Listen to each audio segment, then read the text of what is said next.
Lighting చాలా ముఖ్యం. కిటికీ నుండి వచ్చే సహజ కాంతిని లేదా ముఖం వైపు మృదువైన రింగ్ లైట్ను ఉపయోగించండి.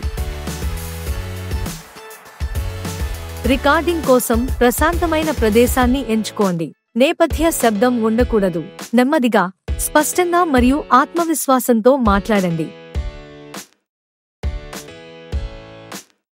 వీడియోను కేవలం రీల్స్ సైజ్లోనే రికార్డ్ చేయండి. సబ్జెక్ట్ను స్క్రీన్ మధ్యలో ఉంచండి, తద్వారా ప్రతి ఫ్రేమ్ పర్ఫెక్ట్గా కనిపిస్తుంది. టెక్స్ట్ను పైన లేదా కింద ఉంచండి, మధ్యలో కాదు. ఫాంట్ స్పష్టంగా, చదవడానికి తేలికగా ఉండాలి. మీరు ఉత్పత్తి గురించి మాట్లాడుతున్నప్పుడు దానిని వాడుతున్న షాట్ను తప్పనిసరిగా చూపించండి.